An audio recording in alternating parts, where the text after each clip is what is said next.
Pouf YouTube, comment allez-vous? Super, on se retrouve aujourd'hui pour un nouveau motovlog. On est toujours avec le petit Z, le petit Z des familles. Et dans ce petit motovlog des familles, les gars, grosse news, une petite vue poitrine en plus d'une vue casque. Alors pour info, la GoPro est en vue poitrine.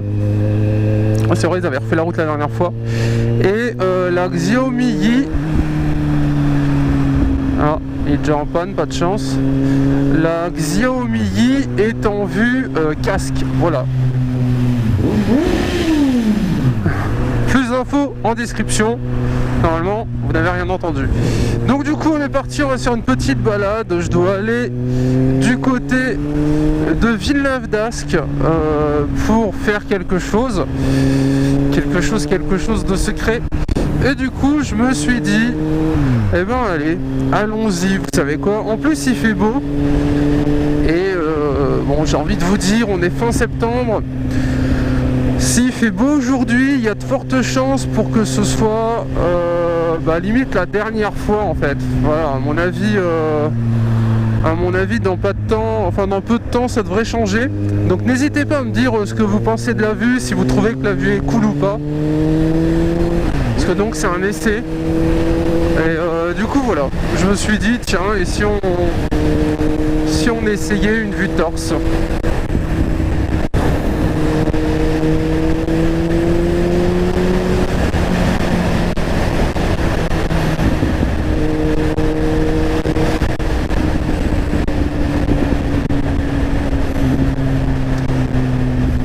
On a toujours ce petit vent des familles là, mais je pense qu'on l'aura tout le temps, ce vent.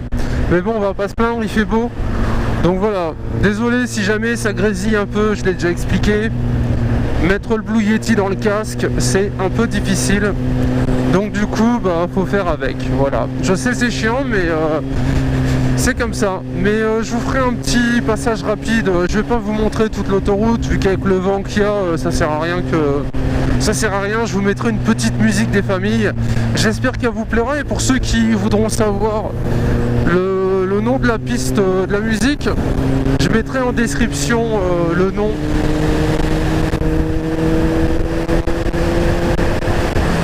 Voilà.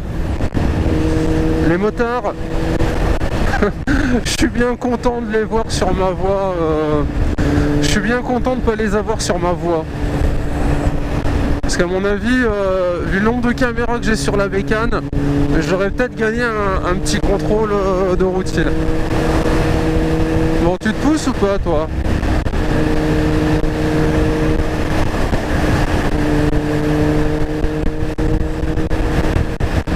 Non, il veut pas se pousser.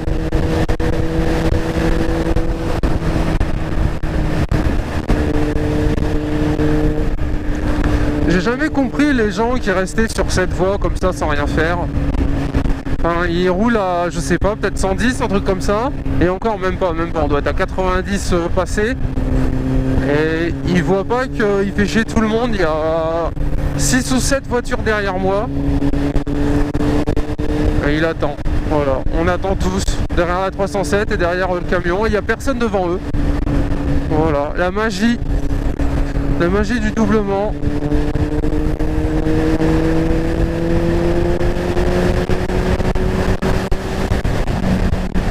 Bon, on va lui dire merci parce qu'on est quelqu'un de sympa, mais bon, hein, faut pas pousser mémé dans les orties. La chose qui est marrante, c'est que il y a quoi, il y a 2 mois de cela, je souhaitais acheter une clim. Et devant nous, on a un camion de clim. En fait, j'ai pas acheté de clim parce qu'une clim, ça fait du bruit. Une clim portable. Et vu que c'était pour la mettre dans la pièce où il y a mes PC, je me suis dit non. Non, parce que sinon en vidéo et en stream, on va entendre la clim. Et ça va pas être cool, quoi. Mais voilà, ça me fait penser à ça. Je voulais acheter une clim. Et en fait, j'ai décidé de ne pas en acheter. Et je pense que j'ai bien fait parce qu'une clim, ça coûte quand même 300, 400, 500 euros. Et disons que ici, vu qu'il fait chaud 2 mois par an, ça n'aurait pas été hyper intéressant comme investissement. Mais bon, j'imagine que monsieur doit travailler toute l'année avec les magasins où il y a des frigos et tout ça quoi.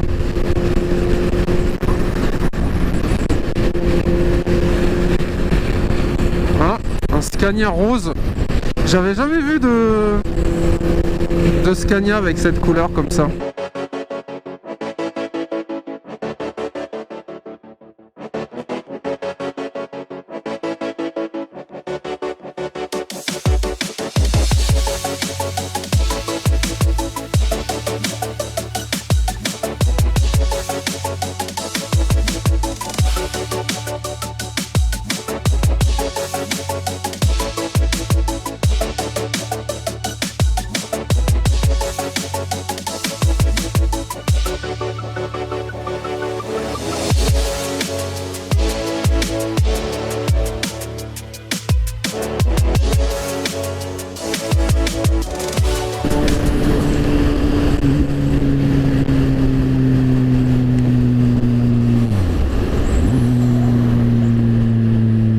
Ils sont de sortie, il fait beau. Alors un truc qui est marrant, c'est que ici la dernière fois là sur cette ce petit virage, je vous le dis, hein, pour ceux qui savent pas, la dernière fois il faisait du contrôle radar au bout de la courbe. Donc on va y aller doucement. Sur d'habitude, ici je roule un petit peu fort parce que je trouve ce petit virage marrant en fait, enfin un petit peu comme sur un circuit, même si c'est pas un circuit, on est d'accord. Hein. Et en fait ici c'est limité à 50 km/h. Et des fois ils sont tout au fond, enfin moi c'est la première fois que je les voyais. Ils étaient tout au fond là, je vais vous le montrer précisément où ils étaient. Et en fait là c'est limité à 70, là c'est limité à 50. Et ils étaient là sur les bandes blanches, ici entre les plots, là ils s'étaient garés là sous le pont. Et du coup ils flashent les lignes droites, les vilains. Donc du coup en fait t'arrives sur eux, tu peux rien faire, t'es niqué quoi. Voilà. T'es niqué. Mais bon, quand on voit l'état de la bordure et l'état du goudron ici, j'imagine que de temps en temps ça doit cartonner. Et c'est pour ça qu'ils sont là. Voilà. Et d'ailleurs ils m'avaient pas arrêté la dernière fois. Alors, oh ce soleil, comme j'ai pas l'habitude de ce soleil, c'est tellement agréable.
Il y a le petit radar à 90.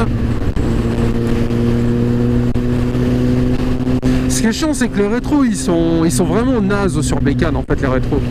En fait, je sais pas si vous avez vu, mais je passe mon temps à battre des ailes comme ça. Parce que sur les rétros, en fait, je vois mes bras dessus. Et j'ai beau essayer de les régler, hein.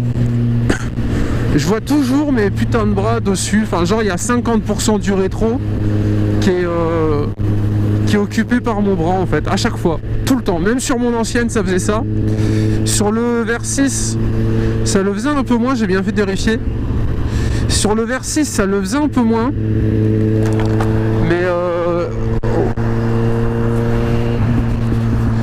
Mais sinon, ouais, sur toutes les bécanes que j'ai eues, donc le R6 et le Z, à chaque fois sur les rétros, je trouve on voit mais que dalle. Après, j'ai pas testé d'autres bécanes, là, pour ceux qui sont motards, vous me direz. Mais j'ai vraiment l'impression qu'on voit rien, tout simplement. Et j'espère que la vue GoPro vous aura plu et que j'aurai pu l'utiliser. Mais ce qu'il faut que je trouve, c'est un micro. Parce que là, en fait, le micro, il se balade devant ma bouche. Et genre, je l'ai juste devant ma bouche. Mais peut-être que vous m'entendez bien, du coup, je ne sais pas. Mais le vent qu'il y a ici, c'est vraiment incroyable. Il y a un de ces vents. C'est le futur. C'est le futur.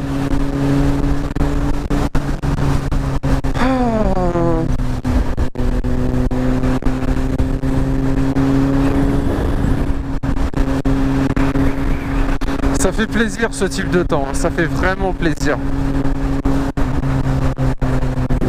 Ah, des collègues. Et j'espère que ce motovlog vous aura plu. Je sais que... Merde, là je tourne... Je sais que je vous aurais pas montré grand chose encore une fois. Non, oh là là là là là là. Eh putain, ce bâtard là. Vous avez vu ou pas ce qu'il a fait? Au moment où je me déportais, l'autre il se déporte aussi pour venir voir ce que je faisais. J'ai bien fait de vérifier, hein. Parce que là je me faisais taper encore là.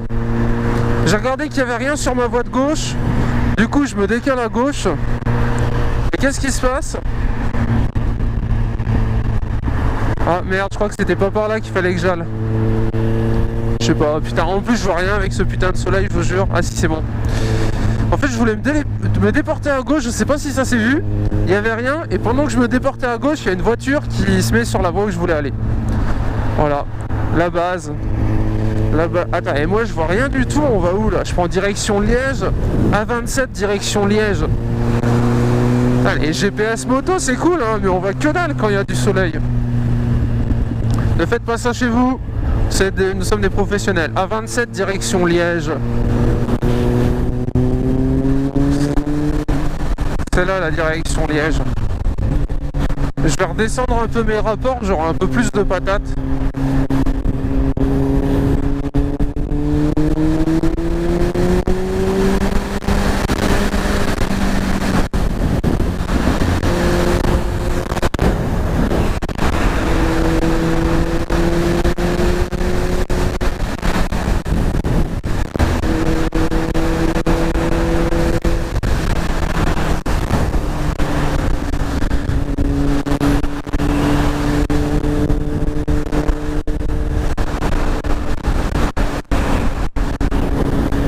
Joli par ici.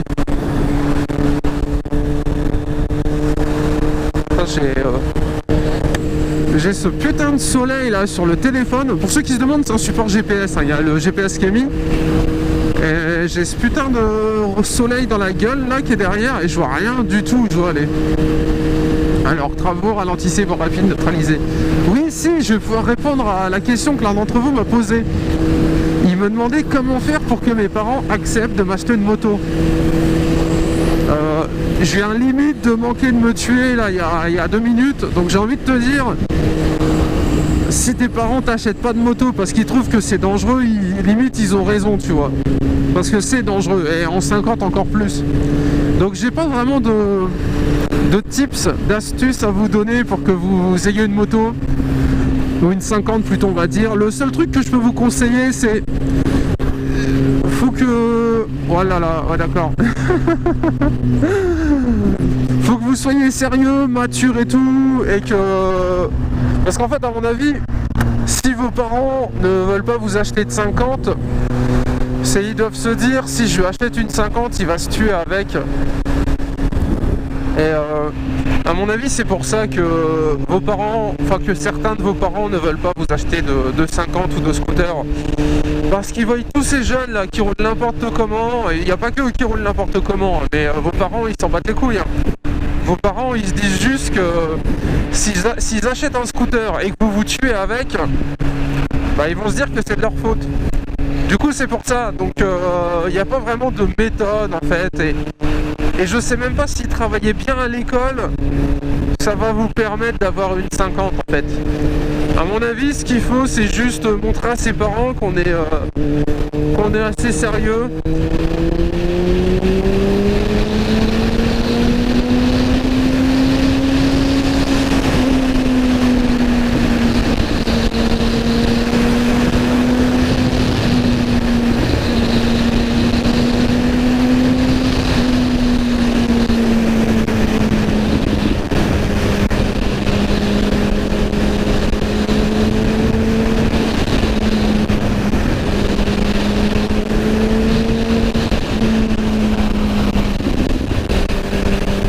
Voilà, à mon avis, ce qu'il faut, c'est que vous montriez à vos parents que vous êtes sérieux, quoi, que vous n'allez pas vous tuer au premier rond-point.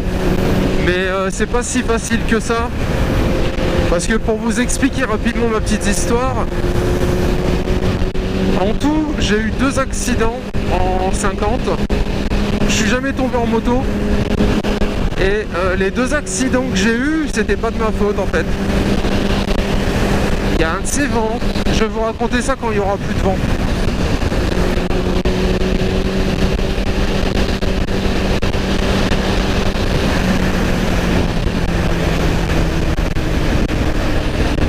Je vois rien du tout, c'est tellement dangereux. Ah, on n'a pas l'habitude d'avoir du soleil ici. Moi je sors là, à mes yeux.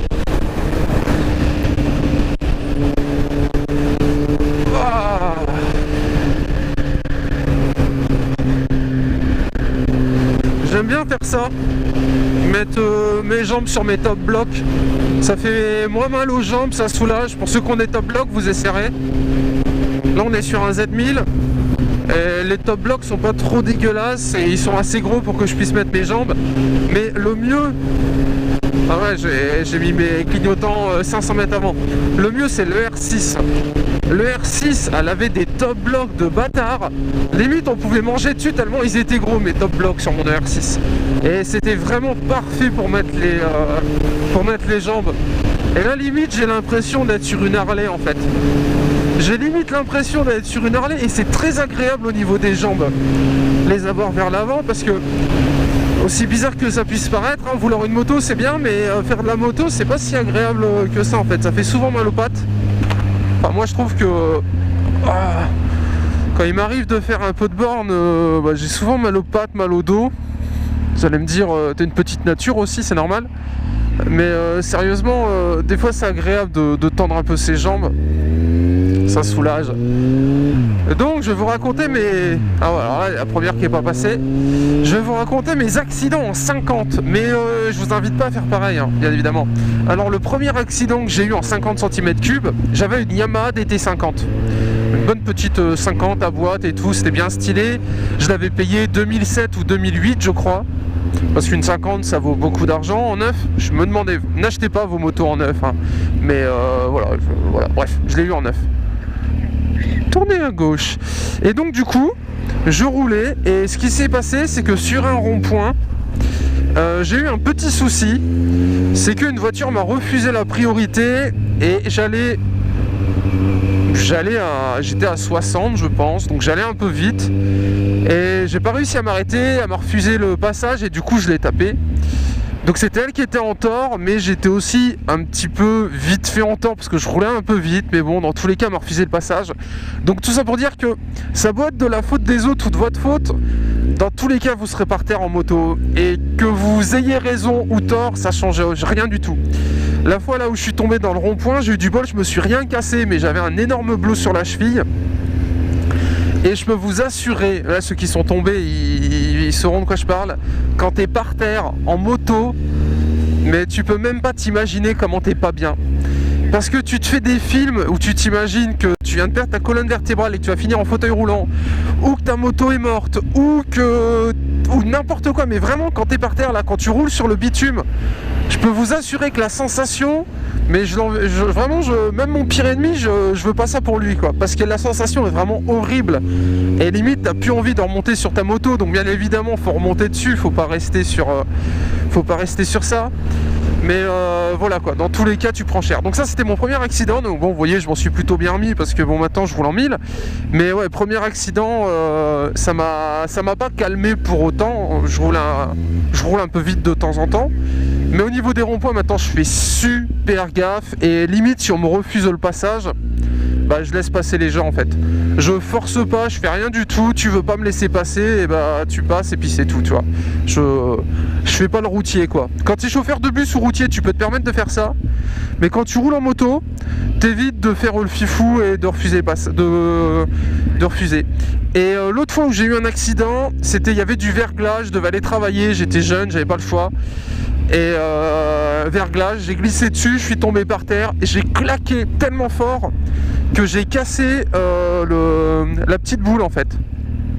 J'ai cassé la petite boule là qui est au niveau de la poignée, carrément je l'ai cassé, j'ai plié la poignée et je me suis claqué par terre sur le côté.